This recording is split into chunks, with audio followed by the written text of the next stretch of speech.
Chasing this cowboy dream of mine. Gotta ride hard, there's a lot on the line. Rolling with the crew in the bright sunshine. Give it all I got, there's a gold buckle on the mind. No one said it was gonna be easy, and no one knows why. Cowboys lay it all on the line. Chasing this gold buckle dream of mine.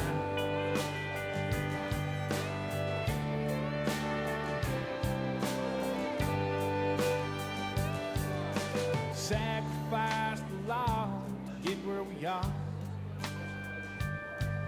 There's a long, hard road to the eye and far. Rolling with a crew underneath the stars. And every now and then in a honky-tonk in a bar. No one said it was gonna be easy, and no one knows why. Cowboys lay it all on the line. Chasing this gold buckle dream of mine.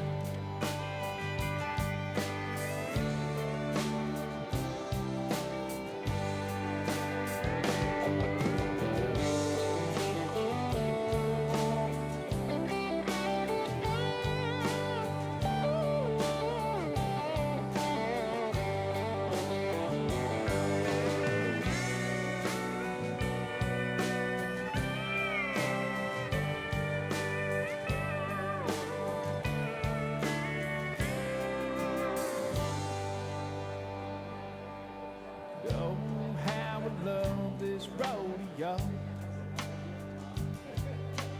Coming to your town, gonna put on a show. Gonna crease my jeans, gonna put on my fade. And I ain't gonna stop till the gold buckle's on my bed. No one said it was gonna be easy, and no one knows why. Cowboys lay it all on the line. Chasing this gold buckle dream of mine. Lord's gonna be a long, hard ride. Chasing this gold buckle dream of mine.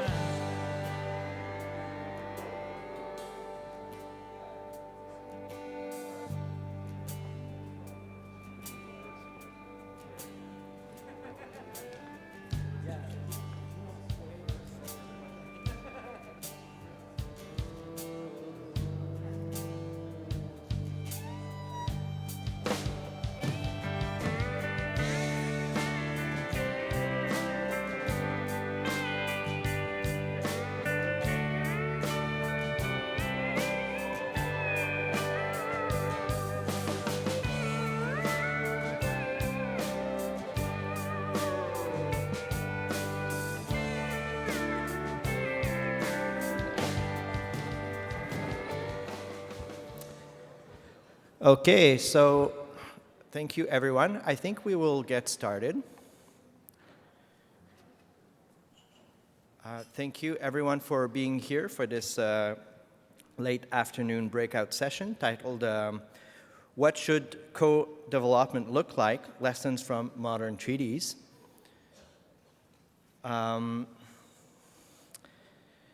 Let me first, I guess, introduce myself. I'm Martin Papillon. I'm a professor at the University of Montreal. I'm from Montreal, born and raised, and still live in Montreal. I'm also a part of the Modern Treaty Implementation Research Project, which has a booth over there.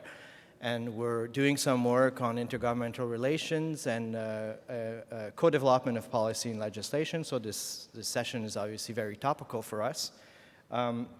Just I don't want to speak too much on the project itself, but I've put up a slides there just to give you a bit of background on the research project itself. It's funded by the Social Science Humanities Research Council, and it's really a partnership between researchers, university researchers, and treaty signatories from the Land Claim Coalition. And so, and it's hosted with the Tlicho government. I'm part of the intergovernmental team, and my collaborators with this team are listed there. So we are interested in co-development in part because it's a very fashionable word and it's a very topical question, of course. We've heard quite a bit about that this morning in the different discussions. Co-development, collaborative development of policy and legislation, so on and so forth. And obviously the approach that not only the federal government but also provincial and territorial governments have taken in trying to develop a more constructive relationship, not only with treaty signatories but indigenous governments and people in general. This has been the kind of the fashionable approach, if you want to, if I can put it this way. The way I see it really is when you are negotiating a treaty or trying to implement a treaty, you're engaged with partners in a relationship, but the problem is that relationship is often framed and limited by existing piece of legislation, existing piece of policies or cabinet directives, which translates into negotiation mandates. And those of you who have been involved in that kind of negotiation are very much aware that this is often very limiting because it frames the negotiation, it frames the kind of discussion you can have at the table and so on and so forth. So in a sense, co-development of policy is a way, and it's not the only way of course, but it's a way to attack the problem from further up. And this is why my little graph is there, is that instead of being stuck with the framework that exists, you co-develop the framework under which you will work your relationship, right? And so co-development of policy in a way is potentially, I think, an effective way to avoid the trappings and the problems of negotiation. But it's not a magical tool, of course. And this is, I think, what we're trying to get at today with this session. So it's meant to be a discussion on co-development. Rather than having formal presentations, we will simply have a discussion and exchange. I have a series of questions that I will ask my co-panelists, and they will answer, exchange ideas with each other, and there will be time as well for questions or remarks from the audience, of course. So let me just very briefly introduce my panelists. We have Frank Dragon, who has been involved in a lot of work in the context of the Manu final agreement. We have Mark Smith, who is General Counsel and Director of Process for the BC Treaty Commission. And we have Nuri Frame, who is co-managing partner at PAPE, Salter and Taya. So all three have insights on this topic. I want to note, before we start, this is an all-male panel, including the chair. Not ideal, but I hope it won't affect the quality too much. So I'm sure it won't. So the rule is very simple. I'll ask a question, ask my co-panelists to answer for about 5 minutes, more or less, and they'll exchange after that. So are we okay with this? Sounds good? All right.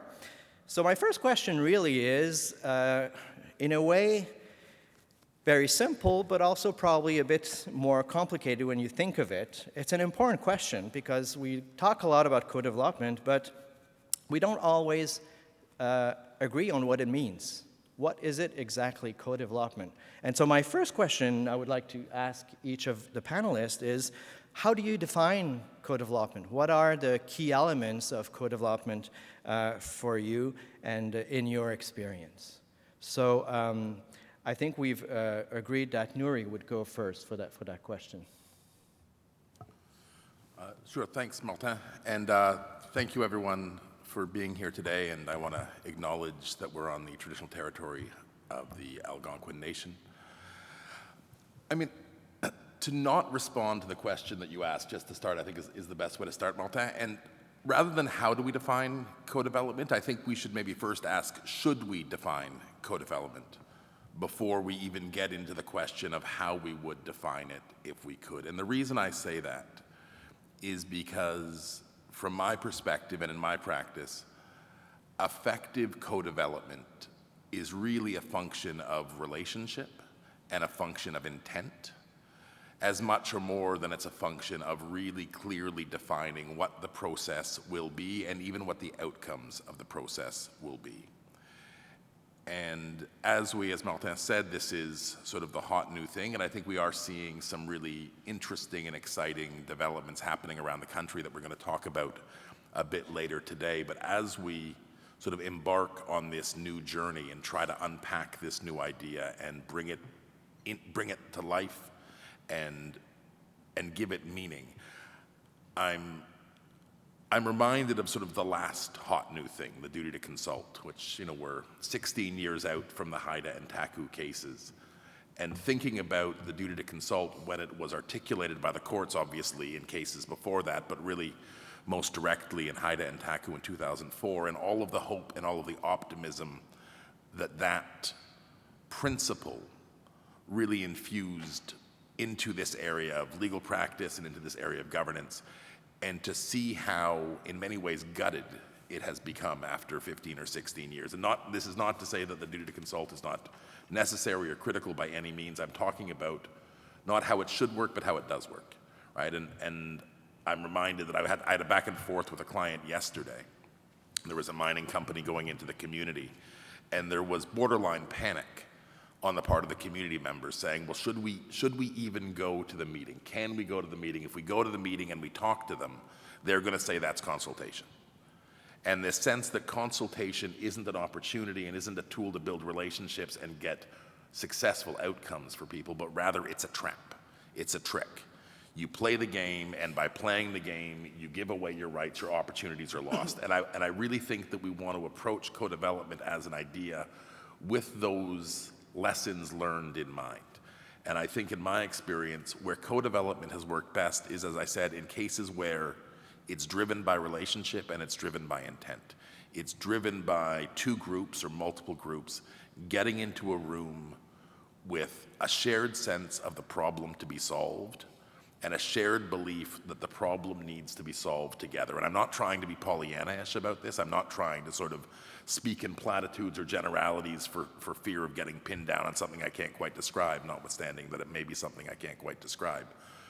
But I think that we really need to understand why we're doing it before we try to define it. Because I think what's happened so often in this country, not just with legal ideas or governance ideas that impact Indigenous people, but in all kinds of areas, which is the more we try to make it formalistic, the more we try to make it legalistic, the more we really try to put it in a box and write down on a piece of paper, well, this is what co-development is. It requires, and as soon as you start saying what it requires, you run the great risk of getting into those, and those of you who do this work will know them, those consultation spreadsheets, right? Where all of a sudden what was supposed to be a process where well-intentioned groups got into a room and actually listened with an open mind and heard and responded and tried to be considerate of the interests of the other groups. All of a sudden, it literally is that, I don't want to swear, but that Excel spreadsheet which just lists phone call date X, meeting date Y, so-and-so presentation, information circular, et cetera, et cetera, et cetera. And all of a sudden, within 15 years, this thing which was supposed to be an opportunity has become an adversary for so many Indigenous communities. It's just another tool by which they lose their rights, they lose access to their lands, and they're excluded from decision making. And so I think when we're going to talk about co-development, we really need to talk about why we're doing it and what we're trying to do.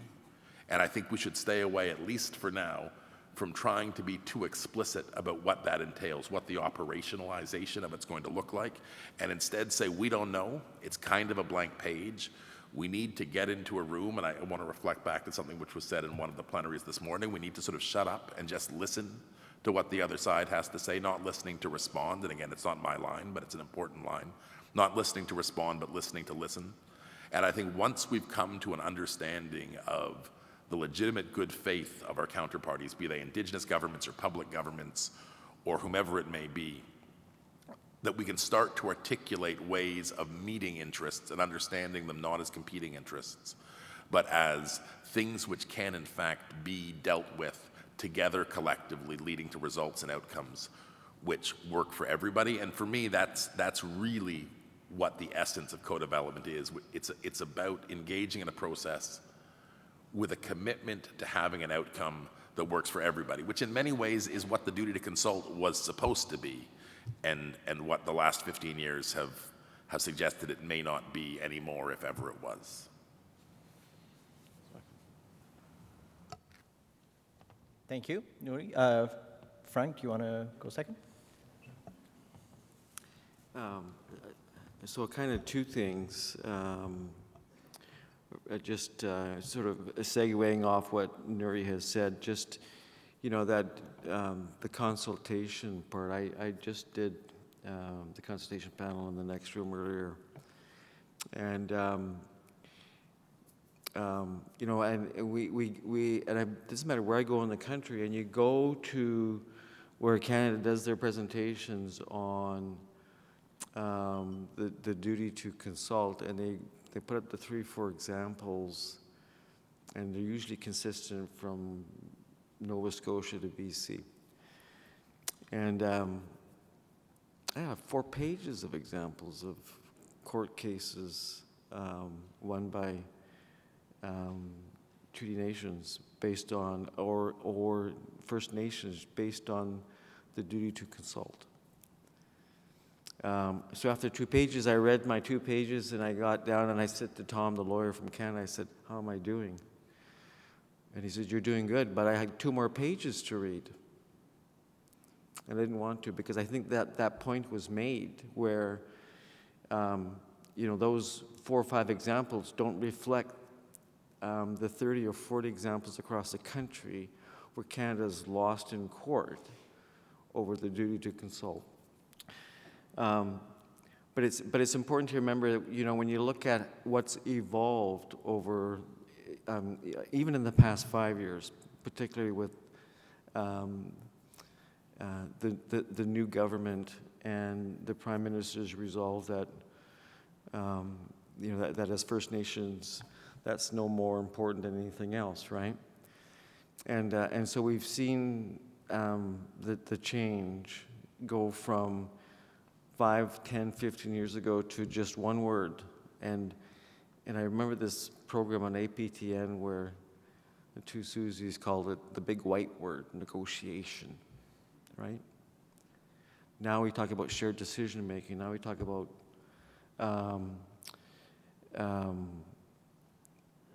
you know, the shared decision making. We've got the duty to consult. You've got collaboration, and so all of these new buzz phrases, as Nuri says, are now part of the language. These days have to end because nobody's listening anymore. And so, in order to get that one time where you need to pound the table, it's because you built a relationship with the person in front of you. There's 4 people here. You'll have talked on your table. You're in relationship. Nobody's sitting at your table, but somebody will. But once that person sits down, you're in relationship. And so the relationship only goes further based on your ability to what you want to involve and what you want to put into it. Right? So that's, you know, that's what co-development to me is like. You know, it's a two-way street. It's not negotiation. It's a two-way street. There's not 3 positions. There's not a provincial, federal, or First Nation position. It's shared decision. It's co-developing that. Yeah.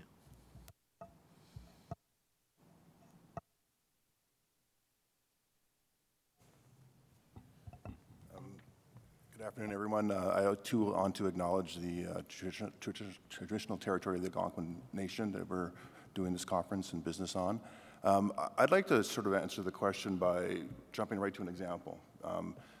In September of last year, a new policy to oversee the treaty process in British Columbia was developed, and it was actually co-developed amongst the three principals: the First Nations Summit, First Nations in BC involved in treaty negotiations, and Canada and BC.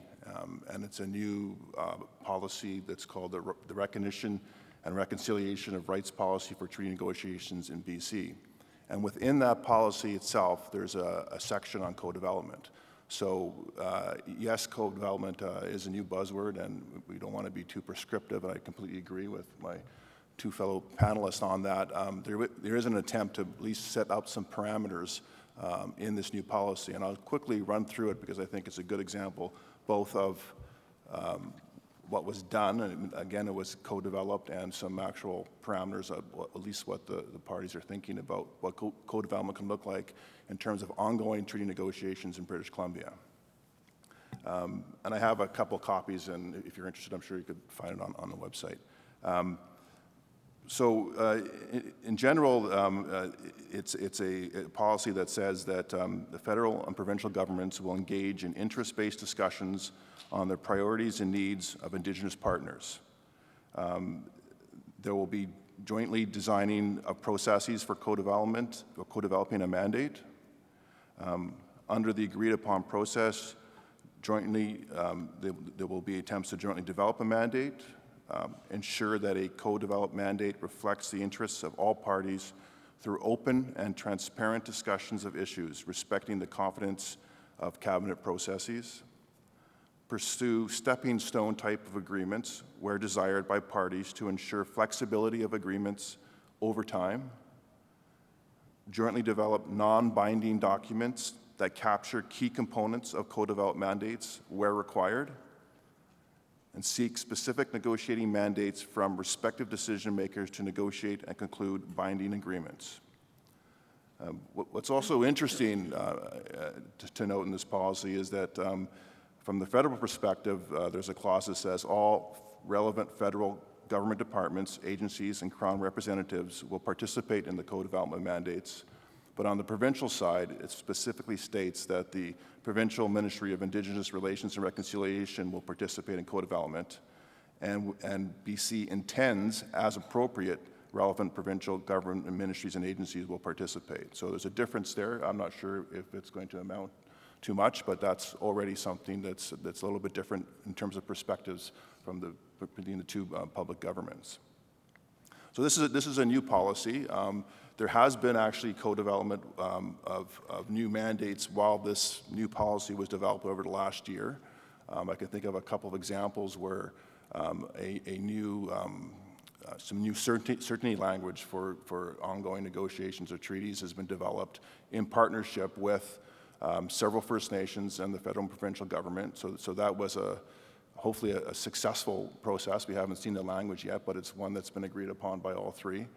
But I've also seen examples where there's hesitancy to engage in co-development, where on some other big issues, one of them, paramountcy of laws, there isn't quite that agreement yet that the three parties or multiple First Nations and Canada, BC will actually engage in co-development of a new policy around paramountcy of laws.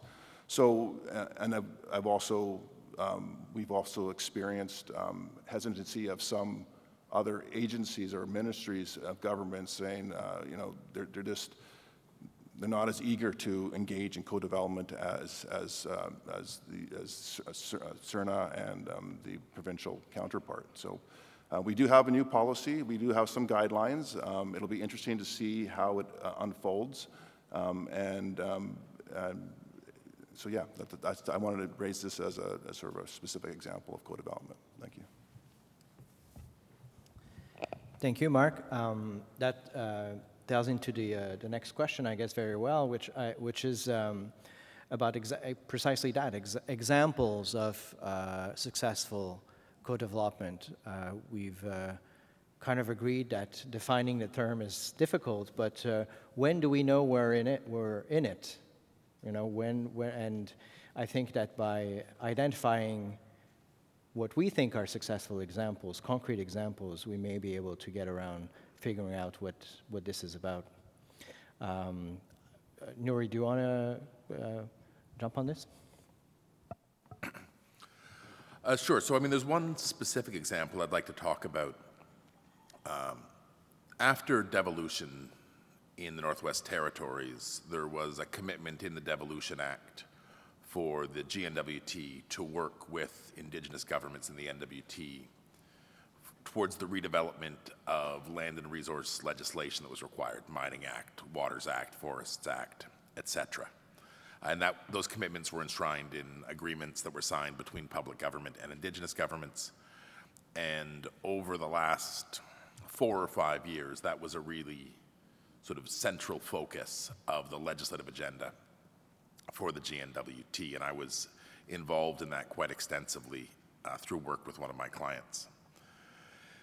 And, you know, I think that this panel is framed around co-development of policy, but I think we do need to extend that understanding of what co-development is or can be or where it can operate into the realm of legislation. And that's something that I think the courts have not yet adopted. Obviously, the Corderai case, which looked at the question of consultation in the realm of legislation, to some extent closed the door. But I think to the great credit of public governments around the country, and certainly to the great credit of the government of the Northwest Territories in this case, governments are willing to move further and faster than the courts are, and that's probably as it should be. I think we want our elected leaders to be leading. We don't want our judges to be the ones who are driving this unless they absolutely have to. And so in the context of the post-Devo legislation in the NWT, I mean, there was a series of pieces of legislation that were worked on and that I worked on. There's one in particular that I'd like to talk about, which is the development of the Mineral Resources Act. And it was a really interesting process to be involved in because you had public government, you had at any given meeting between 6 and 10 Indigenous governments, some with modern treaties, others without, some in negotiations, others somewhat less so. And that process started out exactly like every other process that we've all been involved in for the past umpteen years, right? It started out with government representatives having clear marching orders from on high somewhere within their ministry, their minister or someone under him, with a clear marching orders and a clear mandate. And the approach at the table was, if not adversarial, then certainly it was one of assuming there were relatively entrenched and relatively divergent interests, that public government and obviously the GNWT wanted a mining act for all kinds of developmental and economic reasons. The public government had one set of views, that those views would not be shared by Indigenous governments, that we had two competing perspectives or two opposing poles, and that the process we would engage in would essentially be two groups dig in and go at each other hammer and tongs, understanding that they're going to have to move a little bit, and everybody wants to move as little as possible towards where the other guy is, right? And that's a process that we've all been engaged in, where the scope of discussions is predefined by the mandate, which is secret and was written outside the room, and who the heck knows what it says, and that there's a presumption that there can't be a commonality of goal, and that there can't be a shared success, that it's really about sort of old-style negotiations where you kind of get somewhere towards the middle and you try to stay a little bit closer to your side if you can, and that's a job well done. And what was really interesting as a participant in that process was to watch that approach, unsurprisingly, fail miserably, right? To watch it do what it's done at so many tables so many times. Bad blood and anger and mistrust and walkouts on one side and sort of near walkouts on the other side, and all of the things which happen, which toxify tables, which toxify relationships, and which lead to shitty outcomes. And then it got so broken, it had to get fixed. And I think there's tremendous credit that needs to be given to the representatives of the government of the Northwest Territories who participated in that process. And then there's lots of credit to be shared amongst the representatives of the Indigenous governments who were there. But I think it really took courage on the part of public government to ultimately stop doing that and to start doing something quite different, which was to start understanding the process we were engaged in as trying to find a shared solution to a common problem. That everybody at the table wanted a good piece of mineral legislation for the Northwest Territories. Everybody at the table understood that, of course, mining is critical to the economy of the NWT. Everybody understood that the existing act is out of date. It's got lots of shortcomings. In a post-evolution world, we want something made in the North, as they described the process. Everybody understood that actually, mostly we have common ground. And where we don't have common ground, there's a great deal of good intention and good faith on both sides. That nobody here is actually a bad actor, and that nobody here is actually trying to screw anybody else. And once we were able to get to that point in the discussion, and we were able to move away at some points from the main table into small task force working groups, where you really had people sitting down and saying, okay, let's get it on a whiteboard. We got nothing. We need to fix it. This is really hard. That's going to be really hard for my principals or your principals to deal with. I don't know if I can sell that, but let's figure it out. And again, we've seen this work in negotiations, and seeing it work in the development of legislation was really exhilarating, because it demonstrated that these things which I think are conventionally considered almost third rails, well, we couldn't possibly open up the tent and make the process of developing legislation in this country inclusive, right? That's the domain of Parliament or the domain of the Legislative Assembly, that we have all kinds of constitutional and quasi-constitutional conventions which carve that space out and insulate it.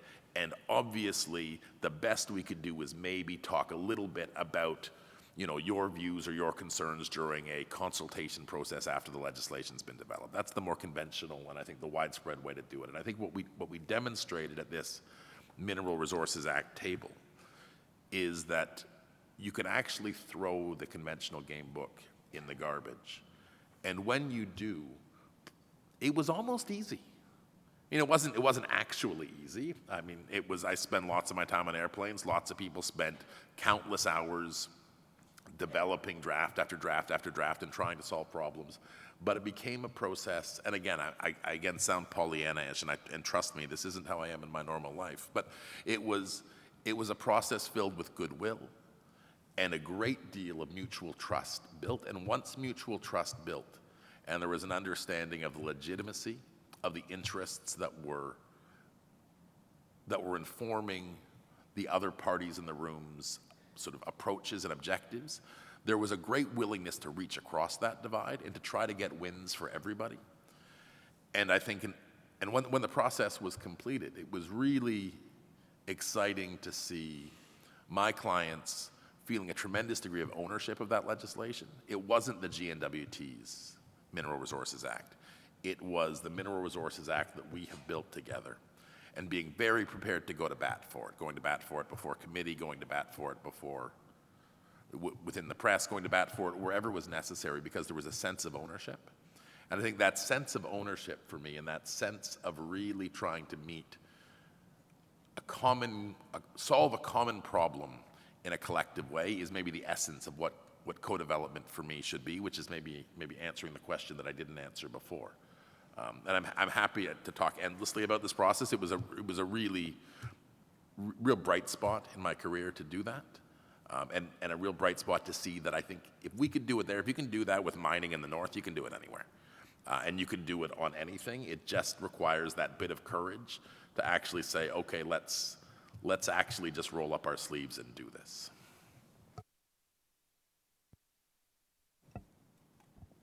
Thank you, Nuri. Frank, do you have an example to share with us?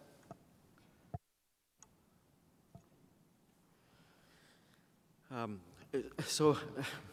wanted to start off and use a bit of my time to just sort of, I said to Nuri I was going to behave, but I'm going to not behave now.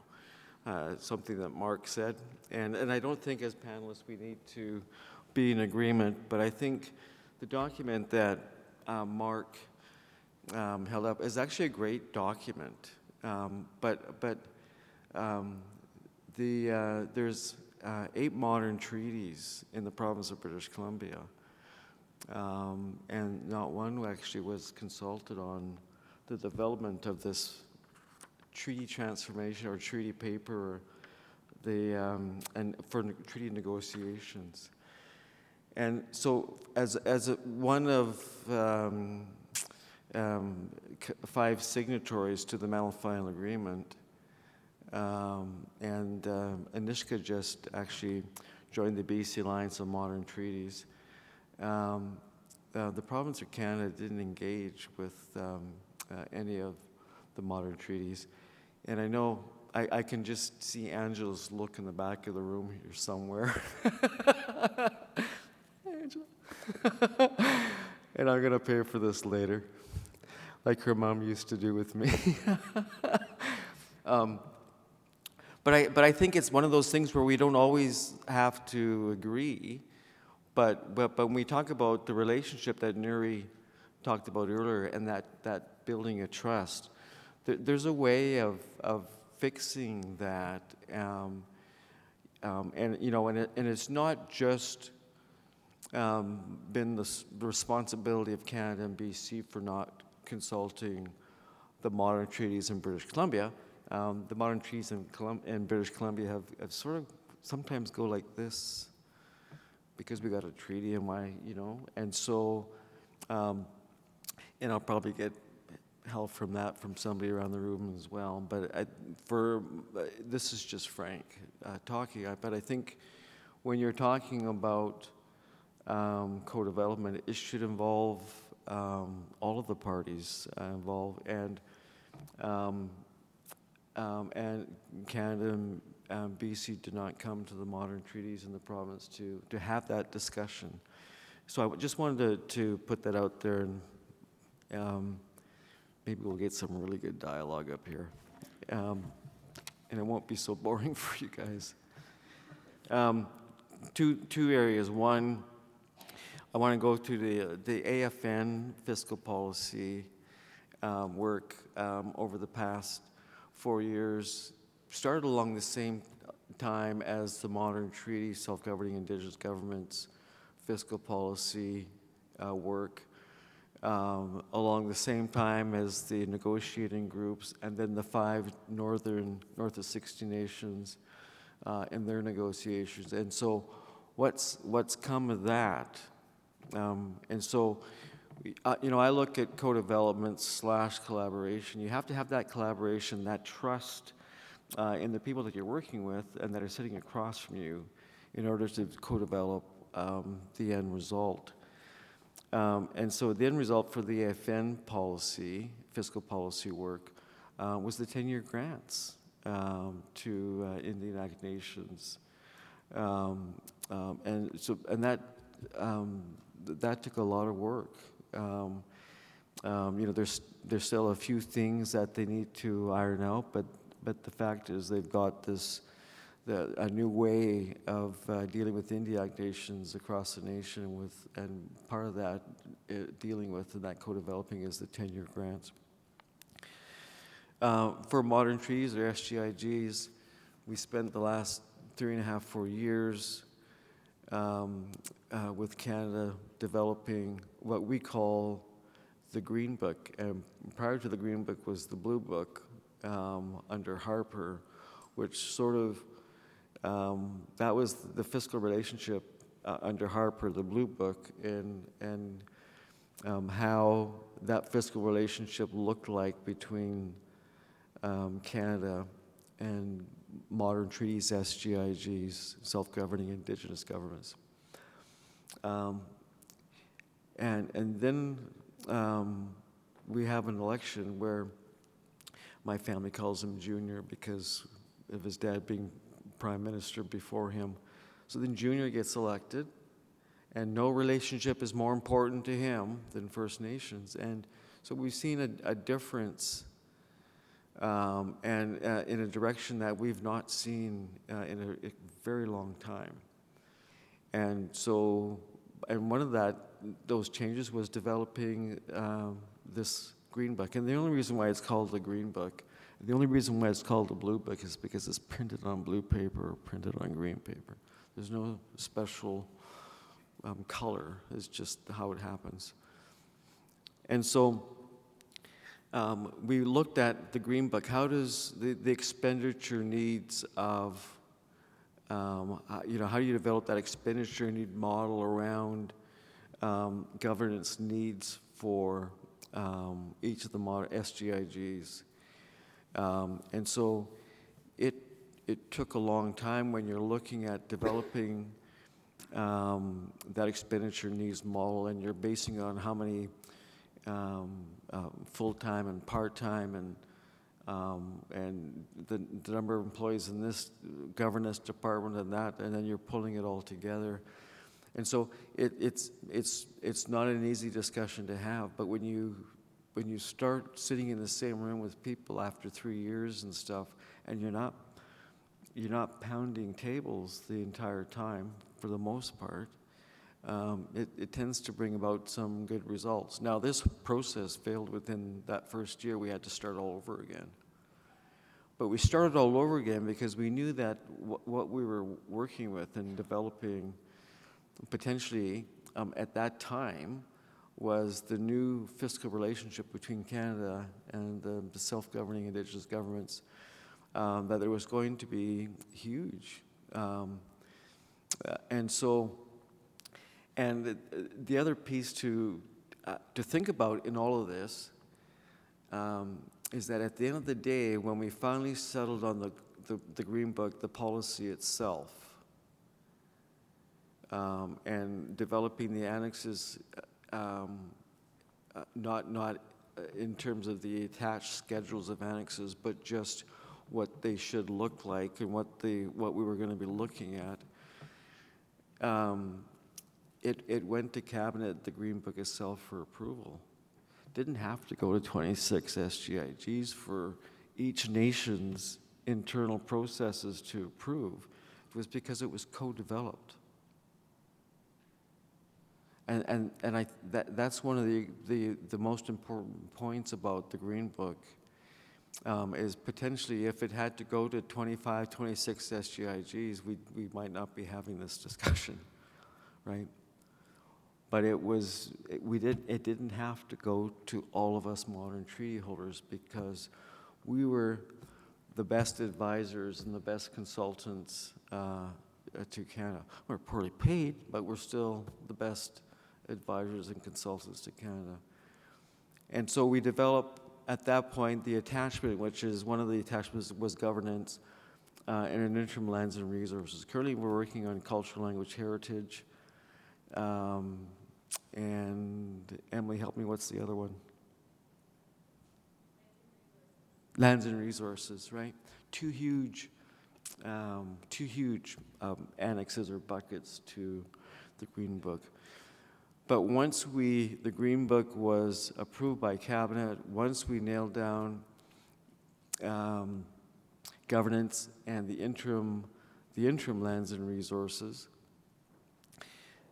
every single modern treaty and self-governing Indigenous government renewed their FTAs or their FFAs. We all renegotiated every single one. Some of that weren't even up for renewal. Because we knew the importance that we had to lock down those wins that we had co-developed with Canada. We had co-developed with Canada because we collaborated with Canada. And those are, again, the two most important buzzwords that you'll continue to hear as the years go on, because that's the new way of doing it. I wanted to add something from the first time I spoke was, when we talk about the slamming the table part, when you're in relationship with somebody, in those days of old, you slammed the tables all the time and yelled and screamed. Nobody listened. It took a long time. But when you start building that trust with the people you're working with, and you're in relationship with that person, that one time you do have that moment, because they still exist. it stings a bit more. And Canada feels, and the province feels that sting a bit more. Much the same way if it headed towards us, we felt that sting as well. So that's an important point to mention. AFN Green Book, I'll pass it on to you. Thank you, Frank. Mark, do you want to keep going on the examples and perhaps also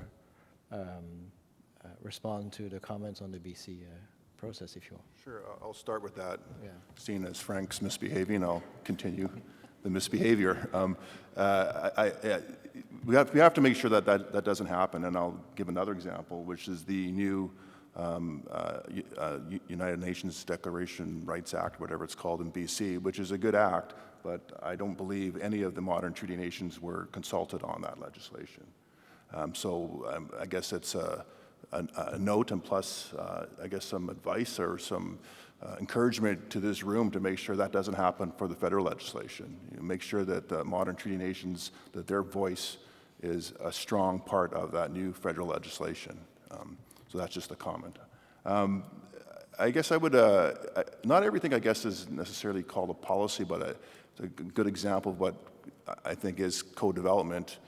And I like to think of it, picking up on Nuri's comments about how when something was so broken it just had to be fixed. I like to think of it as co-development as maybe making the impossible possible. And I'm referring right now to the elimination of the negotiation loan debt for all nations involved in treaty negotiations or who have treaties. I mean, that was unheard of. It was thought it would never, ever happen. In the Treaty Commission, we lobbied hard along with a lot of First Nations over many years, and the answer we always had was, it will never happen. And it's happened. And it happened, it started with a process where there was a review of the treaty process in BC, and a report was done called the Multilateral Engagement Report, but there was a whole section of those discussions which took about 2 years with all the three principles and the Treaty Commission as well, and there was all kinds of options looked at in terms of the loan debt, but they just could not agree. The federal government could not agree to wipe out the loans, and here we have where we are today, where that commitment's been made, and it's going to happen imminently, I believe, in a couple of months. So I guess I just wanted to use that as an example of what co-development could be, and I think it's making the impossible is possible, and co-development can get us there when done right, but it has to be done right and has to involve everybody. So yeah, thank you. Great, thanks. We've had examples, general examples of co-development or successful co-development. I wouldn't mind spending a bit of time talking about obstacles. What are the hurdles that we're encountering when we're engaging in that kind of process? And these hurdles can be, attitudinal. They can be whichever. It doesn't matter. They can be legal. They can be. It's a very broad question. But I'm inviting you to think through your own experience where you've encountered blocks or issues that will lead to a stalling in the process, or even before starting co-development, perhaps, what makes it impossible to start that kind of process in general. So we've been fairly optimistic so far. Let's be a little more critical now and think about this from a challenge perspective. Who wants to start? Maybe, do you want to start since you're yeah? Yeah, sure, I'll start. I can't help but think, when I think about co-development, to make a lot of analogies to all the standards and principles and law around free, prior, informed consent, and some of the challenges around trying to get to that place of consent. And one of the big issues, certainly in British Columbia, is what's been termed overlapping and shared territory issues amongst First Nations. So it impacts many things, it impacts negotiations, and I think it will impact co-development as well. So that whole question of who is the proper rights and title holder, ongoing overlap disputes and how to resolve them. And it's really acute in British Columbia. There's going to be a large upcoming gathering, I believe, in the next few months to try to bring all the nations together to come up with some ideas to how to address these issues. But I think nations have to be supported. They have to be supported by government with resources to engage with each other to resolve these issues. One of the fundamental principles of the negotiations in BC that was outlined in the task force report is that First Nations are best suited to resolve these issues. It's First Nations that have to come up with these solutions. It cannot be imposed by government, but nations have to be supported in reaching those solutions. Some of the other obstacles, again, is just that issue of representation. I mean, it's a huge issue. And I guess the other question I would have is, if you don't have co-development, is that necessarily a failure? What happens when you don't have co-development? Not everything can be co-developed. Even this new policy for British Columbia recognizes that there's not an obligation to co-develop, but there is an obligation to come up with options, and one of those options can be co-development. So what are the other options? And we have to be careful not to see a lack of co-development as necessarily a failure. Thank you. Nuri, do you want to react to this? Yeah, or? Sure. I mean, I think I've touched on some of this earlier, but just to maybe unpack it a bit more. I mean, maybe the worst thing in my experience is those outside the room mandates defining what happens in the room before anybody has opened their mouth. And I think it's something that we see not just in the context of co-development, but it's something we see in the context of treaty negotiations and other negotiations. But feeling as though before you've ever even been heard, half of what you were going to say is already off the table. And I think that there's nothing which toxifies the relationship more and which undercuts the prospect of really finding good faith solutions, co-developing good faith solutions, than this sense that the goalposts were already put in place before you ever showed up. And I think that I understand, obviously, that everybody, not just Indigenous government, not just public governments, but Indigenous governments as well, have interests, and they go in with objectives, and they go in with potentially even with red lines or third rails or whatever idiom we want to use. But I think it's something that we really, really need to find ways to get away from. We really need to understand that the development of positions, the development certainly of hard positions or mandates, has to happen, can't happen before the process begins, and can't happen in a way which is extrinsic to the process. It has to happen in that relationship that Frank keeps talking about, because otherwise I think you set yourself up to be in an adversarial relationship from the get-go, and often make what could have been attainable unattainable because the relationship has become one of competing perspectives or interests as opposed to one of trying to reach a shared goal. In terms of other